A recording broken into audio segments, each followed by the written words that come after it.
And so I think I checked today and we have about 1,700 members on the IARPIC Collaborations website. So it's a really great network of people that are engaged in Arctic work. And so this figure here is showing the breakdown of the different teams, which we call collaboration teams, that IARPIC is made up of. And the team that we're focusing on today is a relatively new team. It's called the Environmental Intelligence Team. And the Environmental Intelligence Team, the goal is to incorporate Arctic observations, data, and modeling efforts in order to respond to stakeholder questions and also decision maker needs. So this year, our Environmental Intelligence team got together and we talked about what kind of issues did we want to focus on this year, our efforts. And so we came up with the focus of climate change impacts on marine ecosystems, and that narrowed and narrowed. And for this particular call and this effort that we're helping to coordinate with many other partners is focusing on harmful algal blooms that are developing in the northern Bering Sea and Strait region. And so today we're going to talk about all of the research missions that we're aware of that are going on in the northern Bering Sea, and invite you to talk about what your science operations are, where in the Bering you'll be, when you'll be there, and what kind of water sampling you're doing, and the potential for collecting extra water samples so that we can better monitor these harmful algal blooms if and when they develop in the Bering Sea. And so this was particularly inspired by the blooms that precipitated in 2017, and the number of bird die-offs that were observed, but the lack of observations that we have directly from that time, because it was something that emerged in the season and it wasn't really anticipated. So there was some sampling that was done, but we're hoping to be better prepared to coordinate across all of your projects so that we can have a better idea of the initial conditions that causes these blooms to form, and the different kind of toxins and the toxicity levels in tissues of food sources, and hopefully we'll be able to understand more about these blooms and the progression and their increase in frequency in the Bering, particularly after this season, and be better prepared to monitor them in the future. Hey, Emily, can I ask a question? Yeah, sure, of course. This is Bob Pickard. I was wondering, are you purposely excluding the Chukchi Sea, or you felt that was too broad to consider both the Bering and the Chukchi? I think for this year, we wanted to focus in on the Bering. We have partners that are interested in responding to Western Alaskan community concerns. So this was an effort that was already had some movement on it. So we're focusing on the Bering. I mean, that can be definitely a part of the conversation today. I don't think we should exclude the Chukchi. And I think in the future we can anticipate to see more blooms lurking into the Chukchi. So that's a good point that we should talk about kind of expanding the scope of the sampling project, because there are a lot of missions that are focused more in the Chukchi than in the Bering. Emily, this is Will Ambrose. Let me add too that one of the places there's been a documented bloom is Kotzebue. Mm-hmm. And there's quite a bit of interest in people working in Kotzebue, and already people in fact who are working there. So I can appreciate not wanting to expand it too large, but mm-hmm. you might want to consider a few places in the Chukchi, particularly coastal areas, and yep. Kotzebue being the largest community there, and mm-hmm. with people who are already interested in doing some of this. I mean, Alex Whiting is the person to contact. I wouldn't just exclude the Chukchi outright. I totally agree. Well, this is Molly McCammon and Darcy Dugan with AUS, and the Arctic Research Commission has given us some money to work with the native village of Kotzebue and with the North Slope Borough Wildlife Department to do some sampling in the coastal areas this summer. So we're I think this is, and Gay can talk about this a little bit, but we're looking at kind of a three-pronged effort. One is just trying to coordinate the ship cruises and the research community and see if we can add some value. The second is working with the communities and getting samples related to food safety and concerns that might come up with local residents, and getting sampling there. And then the third piece is the communication piece amongst all of us. So there is some sampling being done there. And I don't know, Darcy, if you wanted to add to that. bit. Sure. Just specifically for Kotzebue, Alex Whiting at the native village of Kotzebue is being funded by the U.S. Arctic Research Commission for water sampling of microsystems this summer. And then tissue sampling, there's part of that USARC money is for tissue sampling, stretching opportunistic samples from Barrow to Nome, and then they kicked in another 3,000 just in the last 2 weeks for opportunistic biosamples, focused more on the St. Lawrence Island region, but also in other parts of the Bering if samples arise, or opportunities arise. And Emily, maybe we should go to Gay and have her, yeah. Yep, so I was going to kick it over to Gay. Are you ready, Gay? Sure, and good morning, everyone. Thank you for your interest in this topic.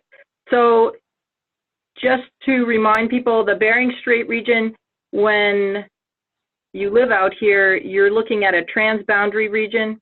It's got about 30,000 people, and we have many coastal communities, various Alaska Native groups, peoples, cultures, but all of our communities are coastal and all are reliant on the non-commercial acquisition of marine resources. When there is a problem or a change going on in the marine environment, this will elevate food security concerns and public health concerns. It just drives up the uncertainty for the communities. And if there's any communication gaps, and I think this is something that may be helpful to this particular body of people, is if there's communication gaps, oftentimes there can be conflict with maritime research and maritime subsistence. There can be a clash. So I was asked to provide kind of 2017 observations, and interrupt me at any time, please. So in 2017, of course, we had sea ice continuing to be reduced. We had warm waters being recorded, and all this is through good communications with NOAA, with a lot of the research efforts going on in the northern Bering Sea. We had water at depth in early June in the northern Bering Sea at 11 C. Very high air temperatures. We had a 61-degree Fahrenheit sea surface temperature record in Nome in August. Just an increase in warm water all over the place. We also had,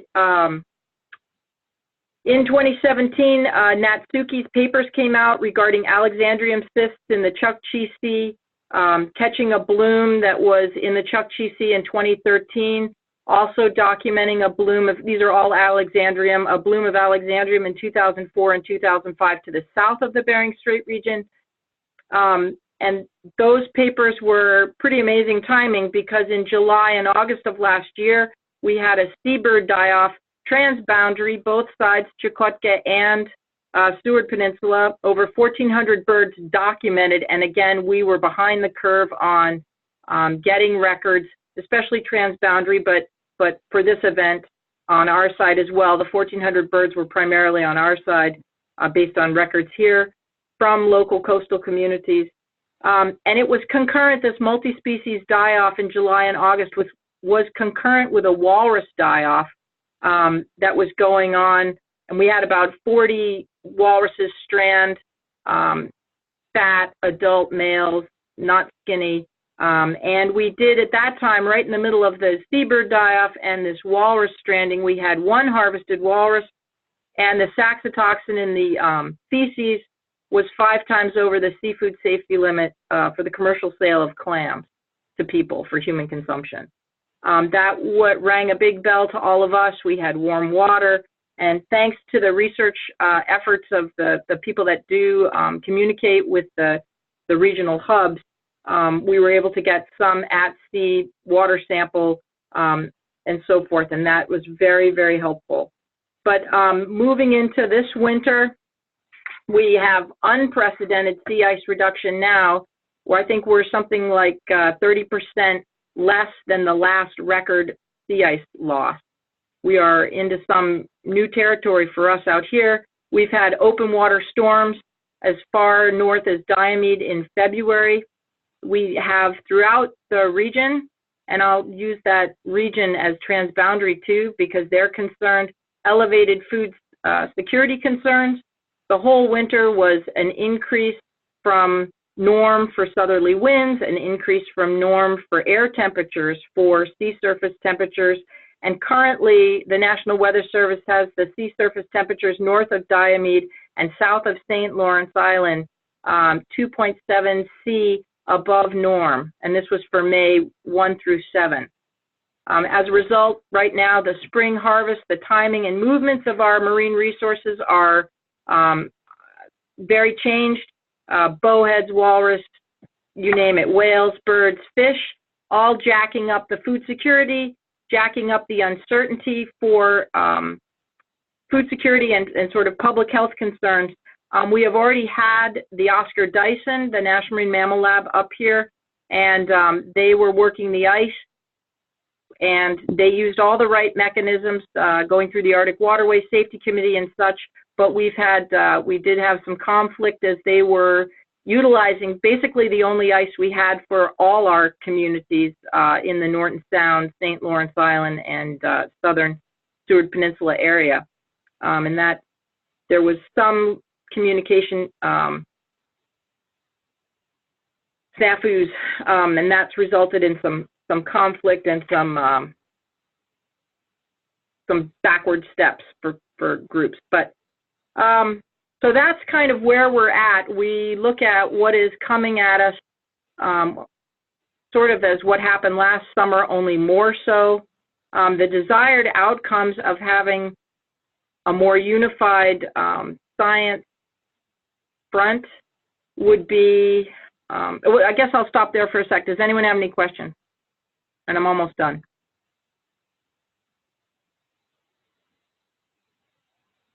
Okay, hearing none. Desired outcomes. So if this effort goes to the best of everyone's ability, I think we have some very good outcomes for everyone. And that is, for number one, to be able to rapidly communicate in a unified fashion and respond to human health, wildlife health concerns, and increase the coastal community's knowledge of some of the science that's going on in their backyard. And I know people make a good effort for that, and absolutely that's not a knock, but I think more is better in trying to communicate. And I think that through that effort, not only will we be able to lower some of the food security or public health concerns if we're able to detect and be able to sort of make warnings about or have any information about what's going on regarding HABs, water temperatures, and so forth in our region, realizing that most of the vessels are not near shore, but any help is better than none. And that having more of a dialogue through communication with regional network hubs, through that we communicate on a regular basis daily with our coastal communities, that marine science, the relevancy of what you're all doing will become apparent, that the kinds of research that are being done can provide information that would otherwise be unobtainable to stakeholders on either side of the Bering Strait region that have direct applications to their well-being, to their foods and their health. And I think that increasing that communication and the relevancy of the science being done and using harmful algal blooms and water sampling as a something that is a topic of concern and seems to be both at the community level as well as the science level. I hope that through this effort we can bring about a lot more communication, a lot more relevancy, and a lot more education and lessening of people's concerns. So that's it for me at the moment. Thank you so much. Yep, thank you so much, Gay. Did anyone have any comments or questions that they want to follow up? Yeah, hi Emily, this is Amy Holman. Gay, I have a kind of a question for you. Sure. How do you see this going? I know you've been bending my ear for a while on this, and as I recall, it was you who kind of brought this up to Emily and Molly and Cheryl and others to kind of say, you know, this is we want some help. And so, you know, how should we think about this? Is this, you know, how should we think about this in terms of what the Bering Strait region is looking for? And you just went over it a bit, but this is really an ask to us in the agencies and in academia. Is that kind of right? I guess from our perspective sitting out here, we are communities at risk. We have no infrastructure or ability to undertake, you know, harmful algal bloom sampling or water sampling to the degree that is already available. We have massive research efforts underway to be able to unify that and coordinate communications. I think that it's not just an ask, it's an integration. I think that coastal communities that are actively practicing their subsistence, which we have a lot of out here, they are extremely vigilant, and they are often the first to discover, I guess, unusual conditions, unusual issues, not just with marine mammals, but throughout the marine ecosystem. If you want to know if there's different colored water, or the fish are swimming in we're seeing different kinds of fish. I mean, once you integrate with more and are able to communicate, I think there's a real synergy there. And I think that agencies and researchers that are able to integrate are more effective and have more of a comprehensive reach, which I think is what people are wanting to do with their science. So it's a bit of an integration. It's not just an ask. I think there's a lot that the research community can gain as well. And I think this is a serious topic in that it's not just about the marine resources. Anything tied to the marine environment here is directly tied to human health and food security concerns. And in fact, actually, here's something that's right on my desk, and I keep this on my desk. It was a quote. Maybe I should just read this.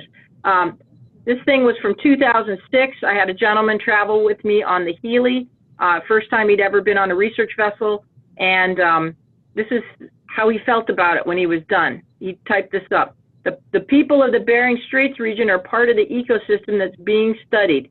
We should be the first ones to be aware of the results and of the research. It's important to be involved, be able to ask questions, and to understand more of what is happening in our waters, especially if something is changing. I don't know if that helps, but that's what I keep in front of me here. Thanks, Gay. Does that get at what you were trying to ask? Yeah, your piece on integration, I think, really helped me, and I was curious about it from that aspect.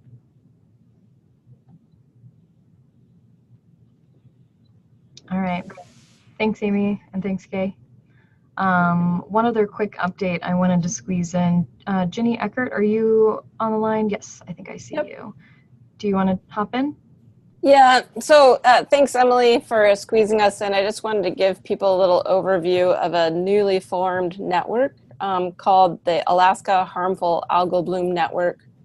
You can Google us. It's on the AOS website, www.aos.org, Alaska-HAB-network. And this is a newly formed network that has multiple purposes. One is to provide this coordination and communication among people around the state of Alaska, which admittedly is huge, to make observations, share observations, coordinate about responses, how are people responding.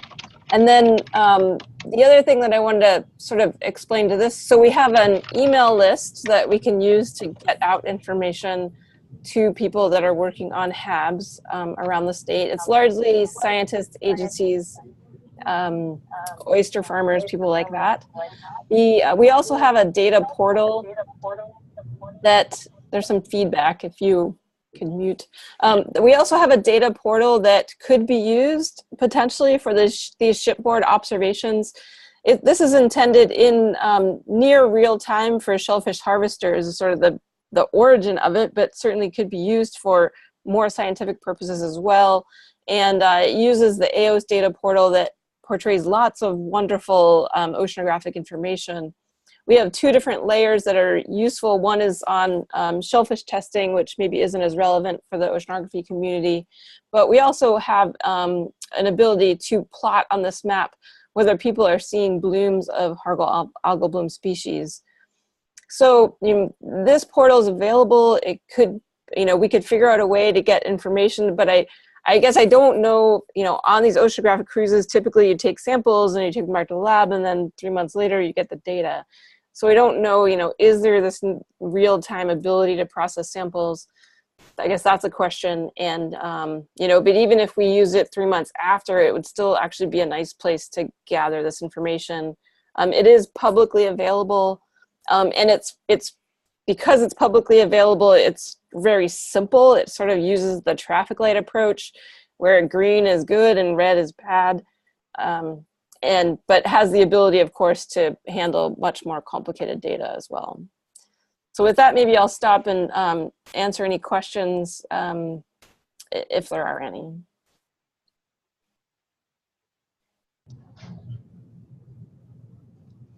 Thank you, Jenny, for that update. The piece about the data portal, I think, will be a really important thing for us to think about as we're figuring out how we can really rapidly get this information out to the community. So we should definitely follow up about that. And then we have a data team who's thinking about the same thing. So we should connect you guys to each other. So Emily, this is Molly. Hey, Molly. Yeah, this is a huge issue, this whole topic. And I think there are a number of outcomes that we'd like to at least start going down a path today. One of them is to see amongst all the research cruises going through the Bering into the Chukchi and the Beaufort, who is doing what kind of sampling, what they're doing for the purpose of seeing, are you taking water samples? Are you going to be looking at, I think Kathy Kulitz did notify us that there will be seabird observers on almost every cruise, and that they'll be looking for bird die-offs and doing samples of those if they do find any. But are there water samples? Is there any kind of HABs monitoring that's going on? And if so, is there a way, what's the timing for the analysis of those samples? Is there a way to expedite the analysis and the return of results? AUS has a little bit of money. I think the Amy Holman, the NOAA team, might have a little bit of money. We could cobble together some extra money. We can't ask cruises to do extra work on your own. You already have a full plate. This would be on more of a volunteer basis. But if there are some extra samples or expedited analysis that we could do, who would be available to do that, and where would it make sense? That's kind of a first order outcome. I think the second order outcome is that I think the Arctic Waterways Safety Committee has done a start of trying to kind of organize all of the cruises and make communities aware of who's going where and doing what. But just because it's gone through the Arctic Waterways Safety Committee doesn't mean it's been broadly distributed in the region among the communication networks.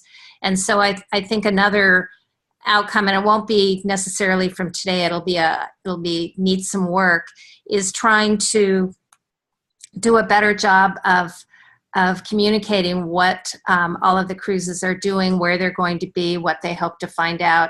And then I don't know if there should be a way to do this, because I know most people have internet still on their cruises, but even some kind of simple observations, or if there's anything unusual that people see, or what's the water temperature that they are measuring, kinds of quick results that we could do a quick turnaround and then get back to the communities in near real time during the season, I think would be really useful.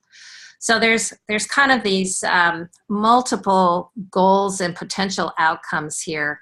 And I don't know if this has ever been tried before about trying to do a better job of synthesizing and integrating all the various work that all of you are doing. I know a lot of you communicate amongst each other, but I don't know if it's been looked at from more of a holistic perspective. So I think we have two different things here. One is just looking at water samples, any kind of HABs monitoring, how can we enhance that or get results back quicker or more intense sampling? And then secondly, how can we communicate and integrate all of the work that all of the cruises are doing?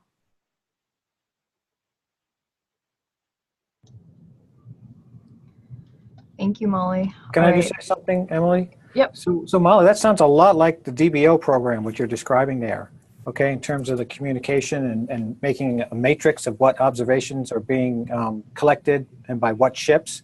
And it's a huge effort, and I think it's succeeding to some degree.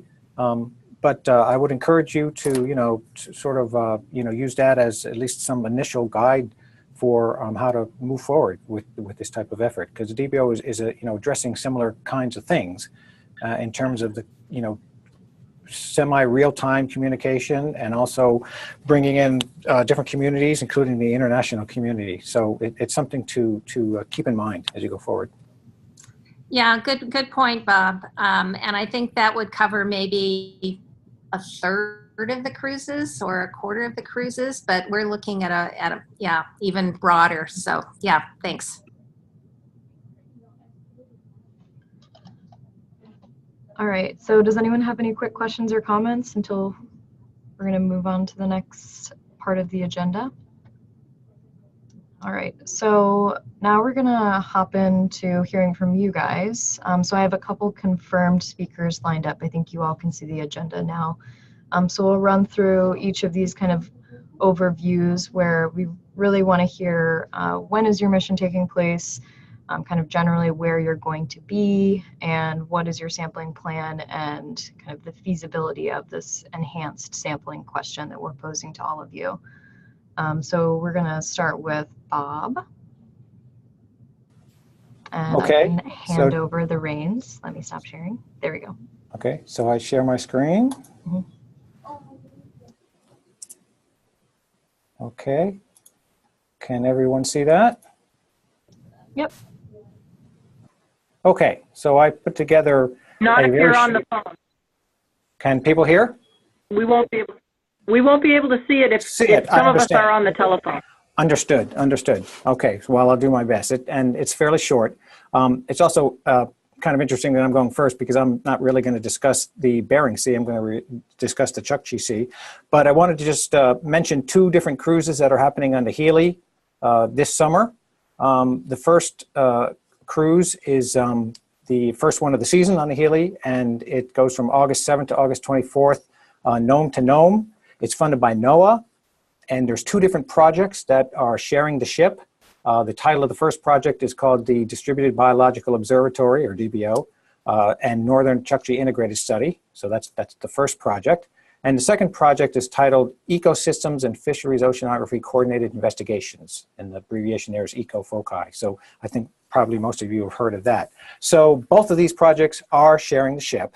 Okay, and I'm trying to, there we go. Okay, so slide number 2 shows you the tentative station plan for this first Healy cruise.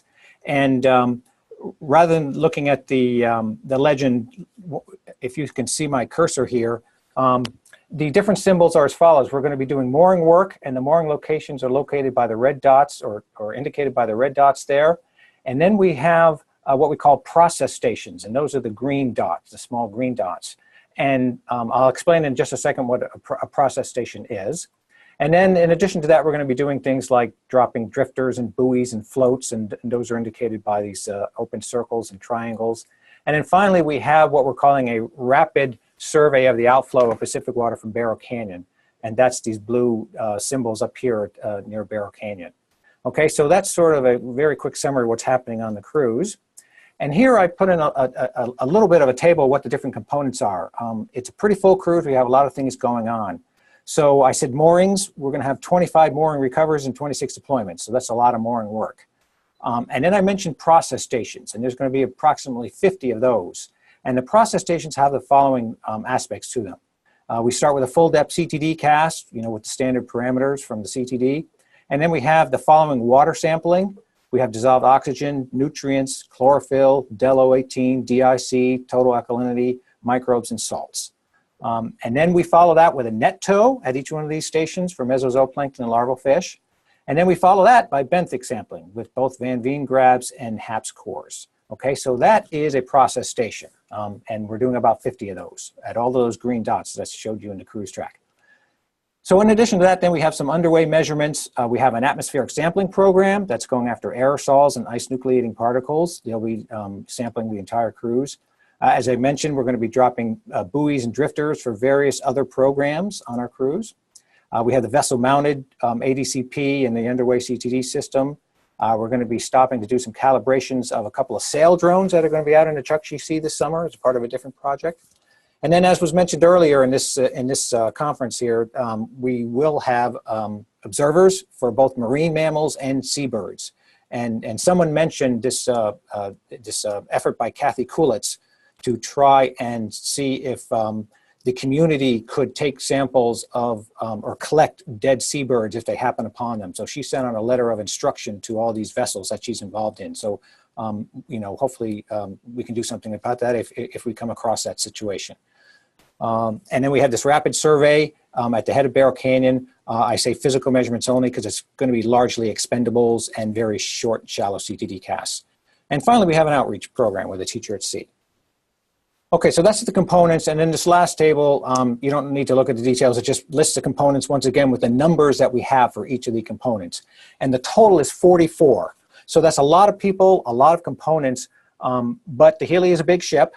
And so we can actually, in theory, take another, open up another berth or two for someone to come along and perhaps sample some degree of HAP sampling. So we've actually started a discussion already that this might happen, and we can continue that in the coming weeks. Okay, so that's the first Healy cruise. And then the second Healy cruise is the third one of the season for the Healy, 1803, and it's very late in the season. It's from October 25th to November 18th, so it's actually a very exciting time to be out. It's during the freeze up. It's Dutch Harbor to Dutch Harbor, and the project title of this one is Monitoring the Western Arctic Boundary Current in a Warming Climate, Atmospheric Forcing and Oceanographic Response, and it is funded by the NSF AON program. All right, so here's the station map for this cruise. You can see it's a different area. It's largely in the Beaufort, the north slope of both the Alaskan Beaufort and Canadian Beaufort. And the same type of symbols are being used. We have a couple of moorings here that you're seeing. We have CTD stations in green, and also doing some drifters and buoys. And you'll recognize we have tentatively the same pattern of this outflow survey to try to do that a second time in a different part of the season. Okay. The different components here, it's not as crowded as a cruise. We have moorings, we have hydrographic stations. There's about 150 hydrographic stations, two different flavors. One is going to be without water catching, and that would just be a CTD. And we have an ancillary microstructure program that's going to be using a microwriter and aqueduct to look at some of the fine scale structure there and mixing. And then we have another set of stations that include water sampling. And tentatively, they include nutrients, chlorophyll, and radium. Similar set of underway measurements, buoys, drifters, vessel-mounted ADCP, flow-through CTD. I will mention that we're going to have a fast repetition rate fluorometer on the underway system there. And again, we're going to have the seabird observers. And Kathy's excited about that because, like I said, it's late in the year. And then finally, we'll have that a round two of that rapid survey of the flow coming out of Barrow Canyon. Okay, so my last slide here just lists the personnel for this cruise, and you'll notice that there's a total of 19. So there is room on board, and I'm certainly amenable to have some, other ancillary measurements in addition to what's being done. And I don't know in terms of the time of year or the location, in terms of HAB sampling, but the opportunity is there. So I will leave it at that.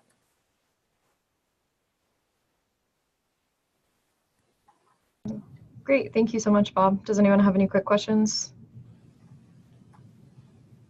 Okay, hearing none, we'll move on to Ed Farley. Ed, are you on the line? Hey, Emily and Bob, can we make sure we get everyone's copy of everyone's slides, especially for those on the phone? I can make sure to collect all of those. Okay, thanks. So Ed Farley is not on the line.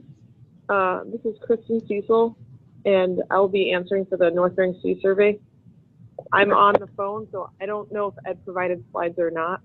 He did not, and they're not required, Okay. so no worries. Just a high-level overview is great. And I'm sorry, Ed did tell me that. I should have made note in the agenda.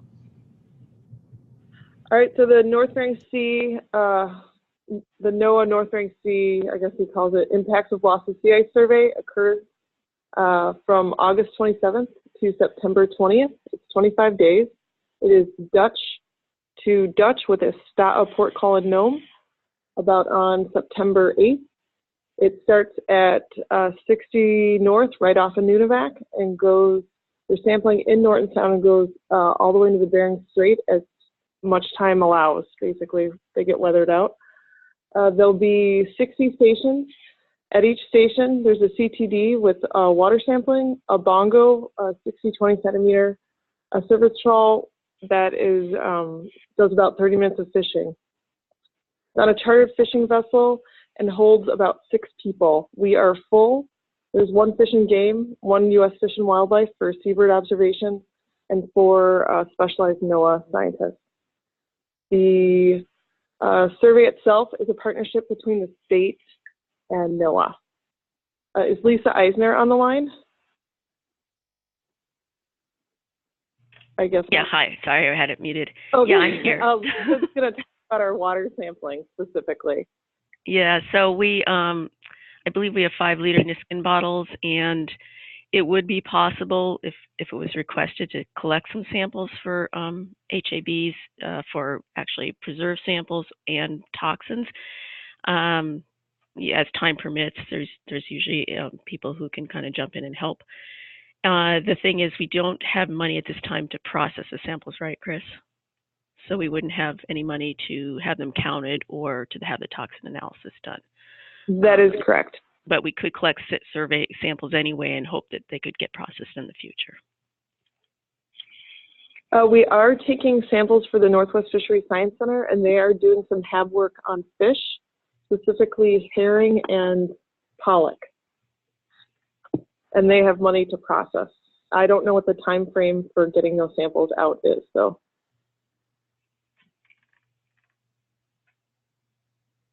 I guess that's all we have. Is there any questions? Great, thank you so much. Does anyone have any quick questions? So Kristen and Lisa, this is Molly McCammon. Are you working with Vera Trainer then for the sampling, for fish sampling? No, it's Kathy Lefebvre. Oh, okay. Okay. All right, thank you. This is one of the things that I think we hope to do by this conversation is, you know, what kind of samples, extra samples could we get, and then let's try to find the money to get those analyzed. So thanks. Yeah, so we're able to take water samples or additional fish samples if anybody requests it from us. We have the staff to do it and the capability to hold it. Okay, excellent. All right, and then I think we're going to move on next to Dean Stockwell. Yes, hello. I'm going to do this a little bit differently. I'm going to tell you about what we did last year and then go into this year. So I was out on the Sikuliaq last year for the Asgard cruise. We left Dutch Harbor and headed north and started sampling up towards St. Lawrence. We sampled from St. Lawrence all the way to Point Hope. During that time, I collected underway seawater samples once a day for PSP and domoic acid. I obtained about a total of 40 samples for the cruise. Of those samples, 12 came back as no detectable saxitoxin. 16 came in the range of 0.04 to 2.77 nanograms. And then I had another 11 that have been above detection, so we're going through the process of diluting those, and I don't have those results yet. Besides those filters that were taken, I also ran some spat bags. These are the solid phase absorption toxin tracking bags. Basically, you run water through them and they collect a series of different toxins that are in the water. I've sent those to Jamie Smith and Dave Caron at USC, and they will be analyzing those samples. Those are expensive samples, so we're kind of looking for a little support to get those totally analyzed. So that was our cruise last year. In addition to that, we got communications from Rebecca Woodgate's cruise that was in the Strait area in July, and Kate Safford sent some samples of what they call discolored water to me, and I identified those as Alexandrium. So we have materials from that. In addition, our cruise had Jeff Krause running a flow cam system. Lisa Eisner ran a flow cam system on her cruise in the Chukchi, and then Kate Lowry from Woods Hole also ran a flow cam, and all three of those systems came up with something that looked like Alexandrium. So we do have fairly good feelings for what we saw out there last year. So this year, the Asgard cruise will be leaving Seward, and I will start my sampling basically from Seward up again to St. Lawrence, and we will follow more or less the same cruise path. I will again be collecting PSP samples and domoic acid samples. I will have spat bags on that cruise also, and hopefully we can get a good analysis of what's out there this year. My primary focus on these cruises is to run primary productivity and chlorophyll distributions. So this is in addition to the scope of the project. It's not hard to collect the samples for most people. And if you have vessels that are going out there, we could probably put together a filtration kit for them to do that. The problem is getting the samples then analyzed. And that's really about all I have. This is Lisa. I just wanted to add there also will be a flow cam on that survey run by Mike Lomas's lab.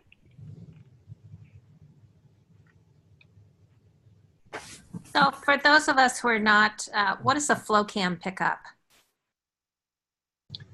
It's an imaging system. You put water through it, and you can run it in a couple of different modes. In one mode, the chlorophyll from a phytoplankton will trigger the camera, and it'll take a picture. So you get more or less a series of images of what was in the water. So it's an imaging system. Okay. And then my question to you, Dean, this is Molly. Is the problem with the sample analysis, is it a question of labs being overrun and not getting to them in a timely fashion, or is it the funding for the analysis? So right now, all my samples are being processed through the Southeast Alaska Tribal Ocean Research Group, CTOR. They're charging me something on the order of $50 a sample. So you can see it gets fairly expensive. And that's just for PSP. And what I've sent them are a couple different types of filters, both for domoic acid and PSP. Since we had the bird die-off last year, PSP came up probably to me as the most important thing to get taken care of. So we've approached that first. The domoic acid samples are down there, but it's always great to have somebody providing money for the analysis. I think that's where the federal agencies run into a problem. If there is a bird die-off or a marine mammal die-off, just to run the tox screens on some of these things. It was very difficult to get people to sample the dead birds last year, but as you saw from Kathy Kulitz's email, she'll be making a focused attempt this year if there is a bird die-off. The problem with a lot of those birds is by the time we get to them, they're emaciated. They've been floating around for a while. And it's hard really to get a positive PSP signal, even if that's what killed them. But we did have people from St. Lawrence, and this is via Gay, Sheffield, where birds were basically acting drunk, staggering around on the beach, and then falling over dead. If we could have gotten some of those birds for analysis, it would have been great. Another opportunistic thing when I was out there is we were catching euphausiids. We had Norcross's group out there catching fish, but we just didn't have any way of getting those samples analyzed if we collected them. Just too expensive. Okay. So it would be helpful actually to put, maybe put something together in terms of what a sample costs, because I'm assuming that you could have the same tissue sample, but for whatever you're testing it for is going to be a separate expense. Is that correct? More or less, yes. I mean, for the birds, they're testing for avian cholera. They're testing for influenza. So those are different tests. The toxin test comes up as a separate cost. It depends on what you sample from the bird. You focus primarily on gut contents first, and then you kind of work your way up, maybe to the liver, stomach contents, anything else you can get. But some of these birds, while they're sick, they're vomiting or they have diarrhea. So when you get them, they're voided, and it makes those tests difficult. Plus, they might have been in the water for 2 weeks. Right. So there's a lot of issues there. But you know, our on-the-ground spotters, the people in those villages, they know when things are happening. If they're seeing things dying or acting odd, we need some type of lightning rod that they can call up and say, hey, we're seeing dead birds, we're seeing sick birds, we're seeing this. And that would help us a lot, because maybe we can shift, you know, a cruise station to come closer, maybe to St. Lawrence or closer to Point Hope, if that's an issue. Okay. And Molly, this is Ginny Eckert. This might be a good time to mention that one of the things that AHAB has been putting together is a list of labs that are in Alaska and actually other places as well to process for the different kinds of toxins and to do whole water microscopy as well.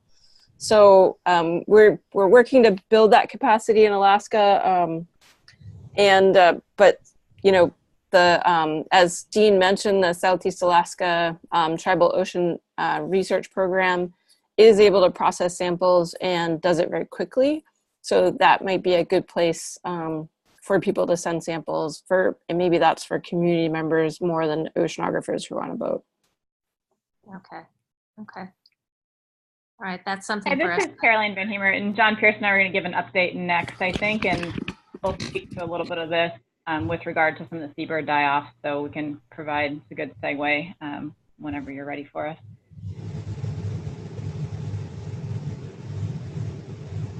You can go. Go ahead? Okay. You can go ahead, take it away. Yeah, so this is Caroline Van Hemer from USGS, and we have recently developed capability for doing ELISA testing of the initial impetus for this was the common myrrh die-off in 2015 and 2016. And there was some indication that algal toxins would be something to pursue, at least from a research standpoint. And so we got set up in collaboration with NOAA to do that here at our lab. And so we've been doing seabird testing, both associated with that die-off of the common myrrhs, and then Gay mentioned in 2017 there was a multi-species die-off that primarily involved fulmars, at least those were primarily the samples we received.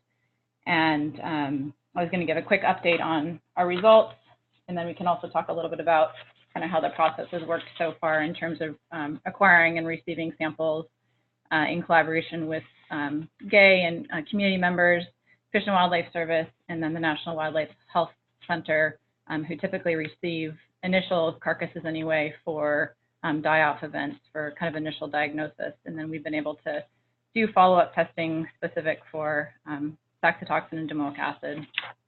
So as Gay mentioned, in 2017, there was a multi-species die-off that was up to as many as 1,500 birds that were found dead, ranging from the Aleutian Islands to Point Hope.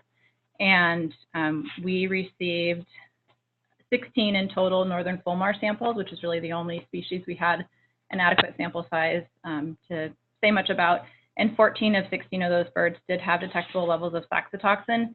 Most of those were pretty low level, but a big caveat here is we don't really know what high or low levels are for birds. So we can't say definitively that this did or didn't kill them.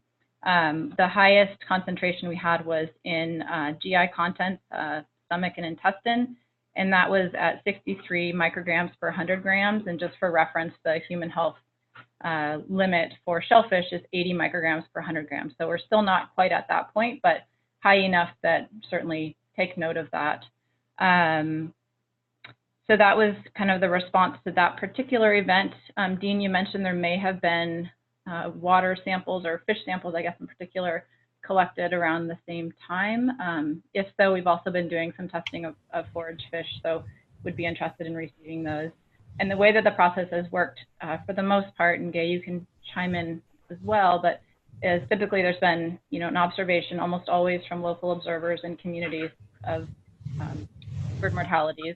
And then I think that the chain has improved a little bit in terms of communication with regard, this came about originally with avian cholera outbreak a number of years ago, and trying to figure out who do you call when there's this issue and how do the samples get routed. And so typically Gay gets in touch with Fish and Wildlife because it's technically their jurisdiction, and then the National Wildlife Health Center is kind of our federal response for mortality events.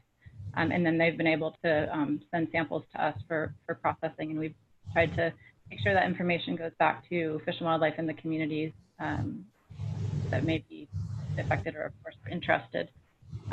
So we're trying to be kind of readily available to respond, particularly to events that we didn't necessarily know were coming, and process samples in response to that. We're also doing some sort of food web analyses associated with other seabird work that we're doing in Gulf of Alaska and other regions.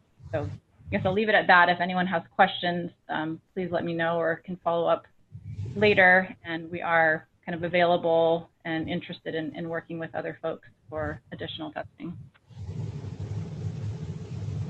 This is Gay. I guess if I can just take a second to comment. Thank you, Caroline. It's not just me. What happens is, because we do not have any of the federal agencies that would deal with a lot of the marine wildlife and marine resources out here, there's myself, Sea Grant, there's COERIC, and there's the Eskimo Walrus Commission. We work together out here to field the public's calls and concerns. So know that that's part of the regional communication network. We will get things first. Typically, people will not call from the coast into an urban center. Usually they will call to their regional center, whether it's Kotzebue for the Northwest Arctic Borough, Utqiagvik/Barrow for the North Slope Borough, or Nome for the Bering Strait region. So I hope that helps. Thank you. Yeah, sorry, I should have mentioned that certainly the sort of key coordination on the local end is absolutely essential for making sure that that information goes to relevant people so there can be a response, and Gay in particular has been extremely helpful with making sure that that goes where it needs to. So thanks for clarifying. Hi, can anybody hear me? This is Karen Pletnikoff. Yep, we can hear you, Karen. To the person who suggested that CTOR might be an option for community testing, CTOR doesn't test for food safety. They're doing an environmental monitoring activity. In fact, this agenda, this two-pager, does speak to the concerns about public health on food safety and security issues, but I don't see any, or I have not heard from anybody that they're actually doing actual food safety for anybody's specific harvest of food. Like, we're going to take a subsample, you're going to hold it and not eat it until we tell you it's safe. That's actually food safety testing. The rest of it is environmental monitoring that can indicate to us whether or not these resources have the potential of being dangerous for us. But unless you actually test the harvest somebody's going to consume, you're not doing food safety. And I think it's really imperative that we don't cross the messages here and give people a false sense of security that foods are not going to make them sick if we don't have that data. And I'm not saying that we encourage people to avoid foods that aren't making people sick. I'm simply saying it's inappropriate to express what kind of conclusions we can come to with the data you're collecting. I think it's incredibly important work, but it is environmental monitoring and not food safety. And I just wanted to emphasize that to everyone. Thanks so much.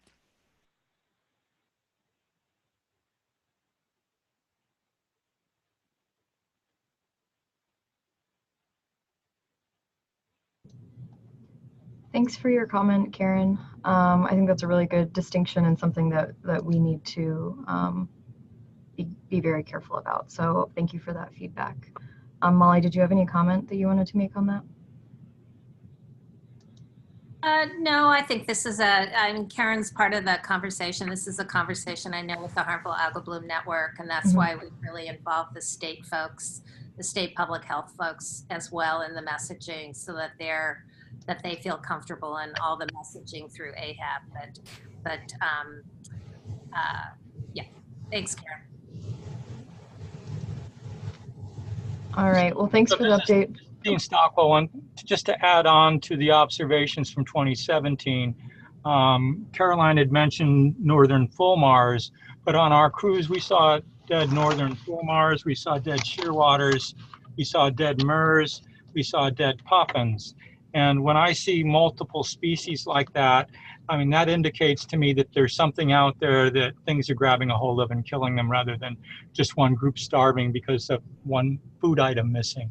The thing that we have the opportunity to do sometimes is, like, we have zooplankton people out there. We can grab euphausiids and test them for PSP if in fact we're seeing dead birds. I mean, these are opportunistic things that we can do out there. If we have Brenda Norcross on our cruises, they're collecting fish. They would gladly give us some for PSP testing if I can get them to the right facility. So what I would need is some guidance of, I collected this, now who can I get it to?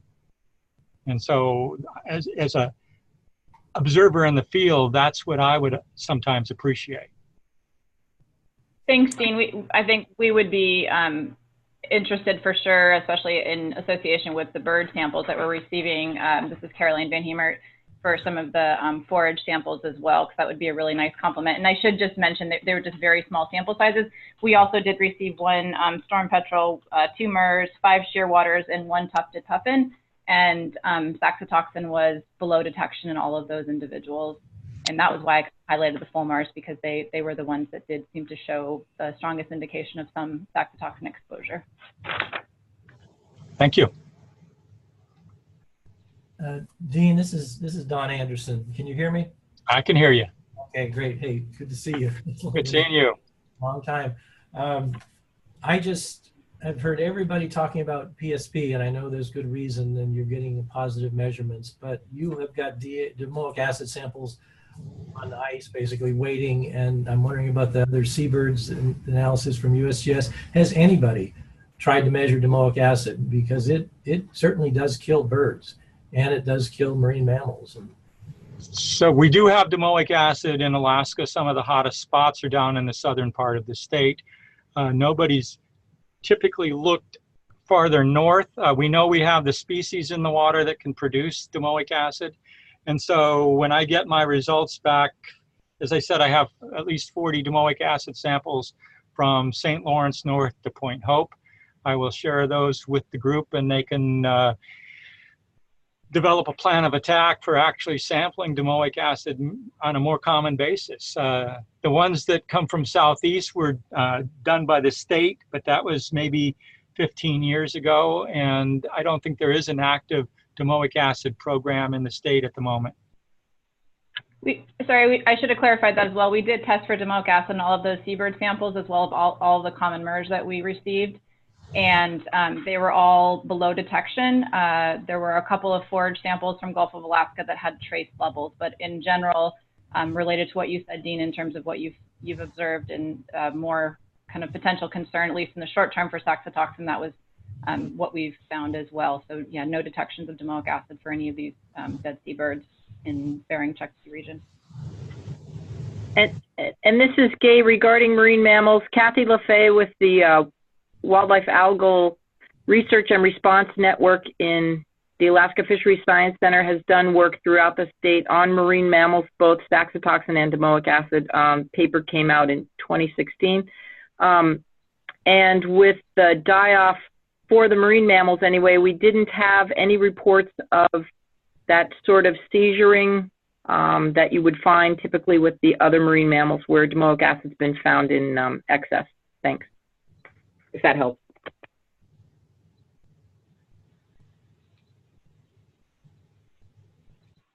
So Don, this is actually time for your updates. This is a good segue into talking about the HUI capabilities and samples that you worked on measuring last year. Okay, just to introduce myself to many people that don't know me on this call. I'm way out on the East Coast, but I've been working on these same problems for my my whole career on PSP and domoic acid problems in this Gulf of Maine region. So we've submitted proposals a number of times to NSF and have one pending there right now to study HABs up in the Bering and the Chukchi region. With that last one now is with Bob Picard. But so we have interest, but no real ongoing program. So I can't be talking about cruises that are happening this year or anything like that. So if anything, all I can really do is talk to you about just some views about what's going on and a little bit about what we know from our experience out here in the East. And I would also say that we're very interested in helping and getting involved however we can. The first thing I would say is that you've got, I'm sure, at least 2 species of Alexandrium up there. One that is properly called Alexandrium catenella and another one that's called Alexandrium aussenfeldii. And unfortunately, they're very, very hard to tell apart with just regular light microscopy. Certainly the flow cam, you're not going to distinguish between those 2. The reason I bring up aussenfeldii is partly that it'll confuse your cell counts, but also it does produce another toxin. These are this family called spiralides. These are fast-acting toxins. They're not generally regulated. They don't seem to be a human health concern, and it's not clear whether there's a concern for wildlife. But it is just something to be aware of, that there's yet a 3rd class of toxins, at least up in those waters, but also an organism that can look. It's another Alexandrium, so it can be a little bit confusing. So you've got the pseudonychia species that can cause domoic acid, and you've got saxitoxin producing species, and maybe some that are producing spiralides.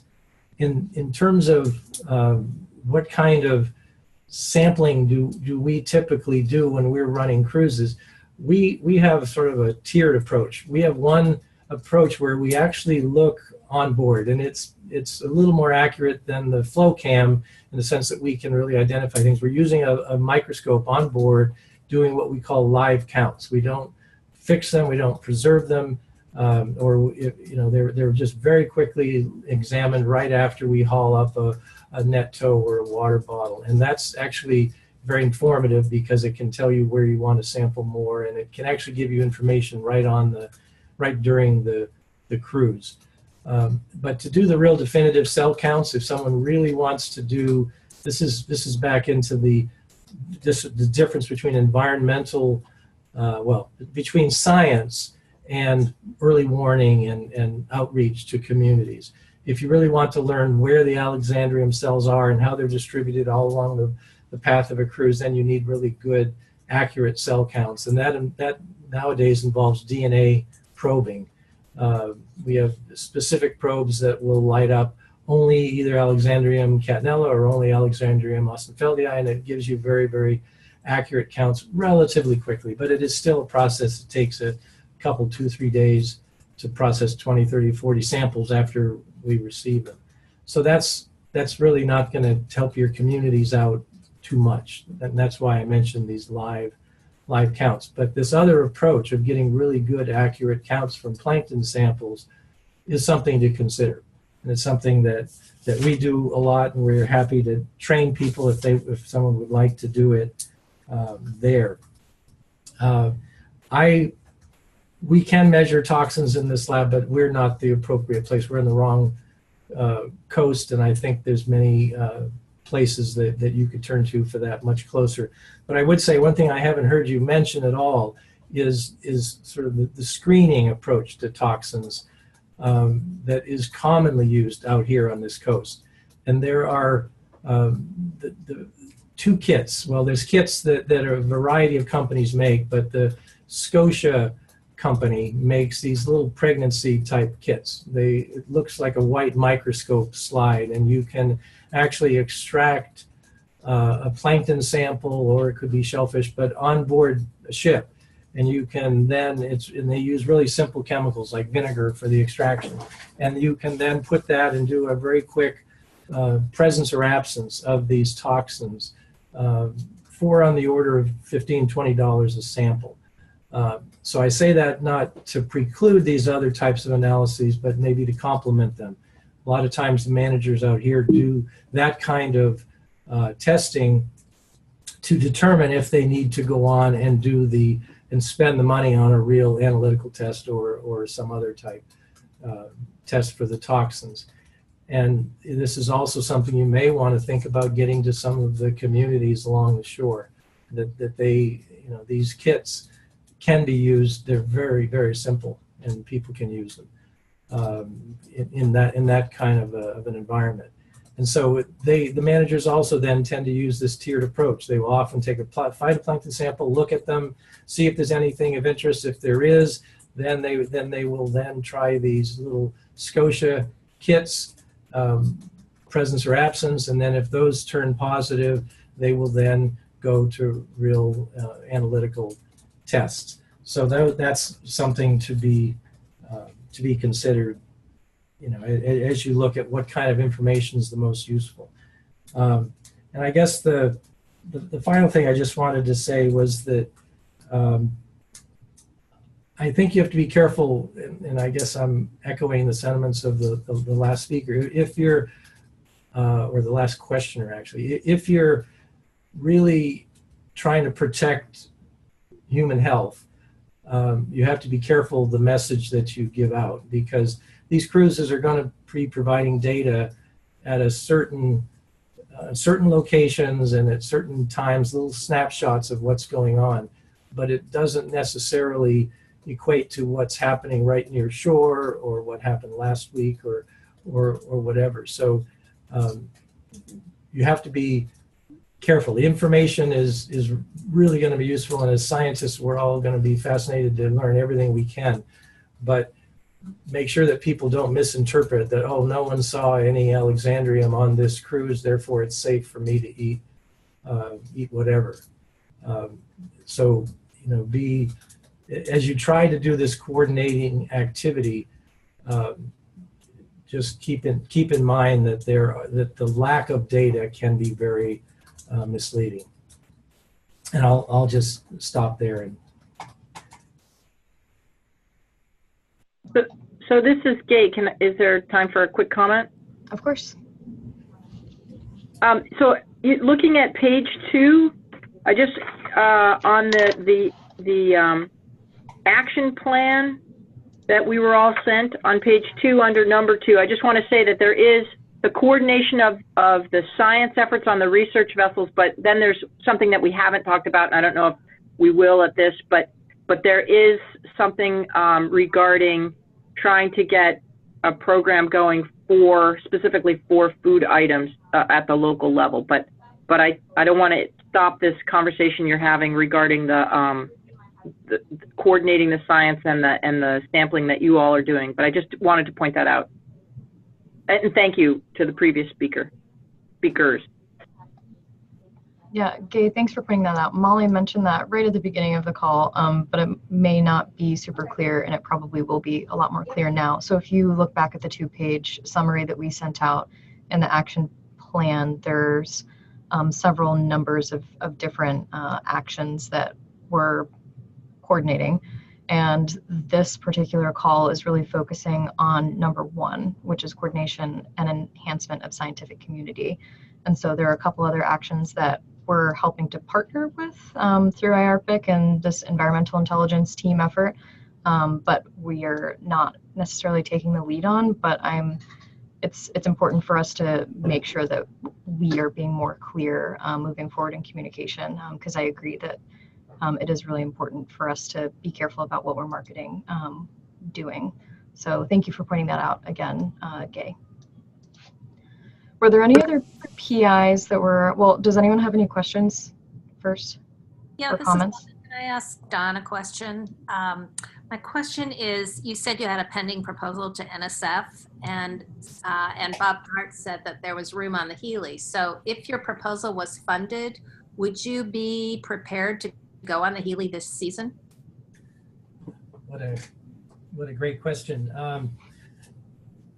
Well, I was about to say one other thing to show our level of interest, and that is that if we could, even if we don't know about the funding, which obviously I'm hopeful that we, well, the answer to you, the first answer would be yes. If we got that funding, if I knew it was coming, I would bend over backwards, even if the money wasn't in hand, to use this Healy cruise, the first one that Bob described, to get data, because it is very much what we have proposed to NSF as a cruise.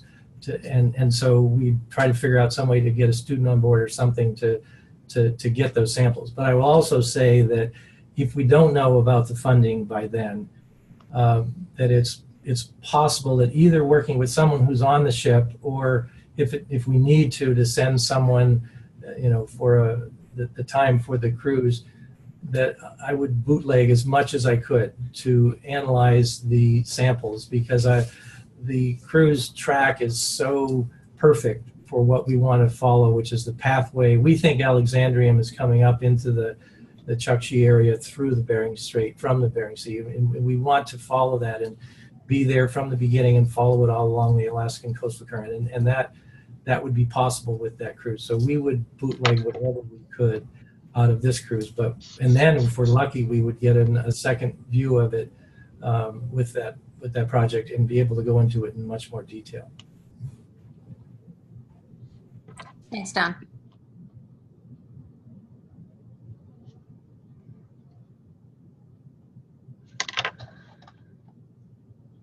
All right, so there were a few people who weren't able to join the call today that I just have some really quick updates I'm going to give. So one person was Kathy Kulitz, who her work has been referenced a couple of times. So she, again, is going to be participating on a number of cruises. I think there's 8 different cruises here that she's listed, some of which were presented today, where she has been given permission to collect dead birds that she observes.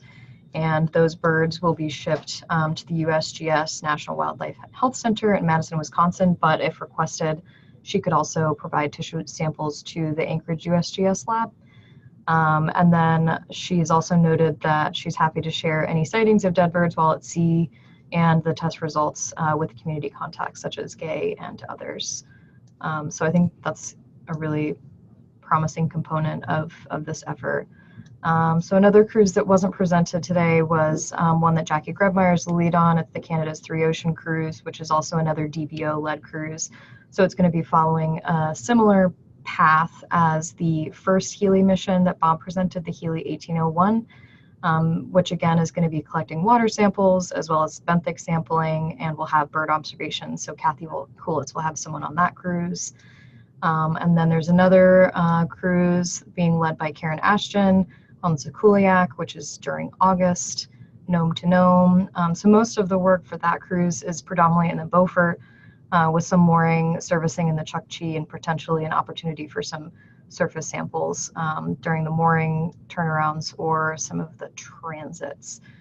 And then last but not least, Rebecca Woodgate contacted me, and while her cruise is going into the Bering Strait, it's the NSF Aeon cruise, is going to be on the Norseman. They will not have a CTD, but she has offered to collect surface bucket samples if those would be of interest. And again, she's going to also be out in August. So a lot of interest and potential to collect extra samples here. So with our remaining time, we've got about 10 minutes left. I wanted to kind of give the opportunity for anyone on the line to provide some comments or feedback on what we've learned today and maybe some next steps.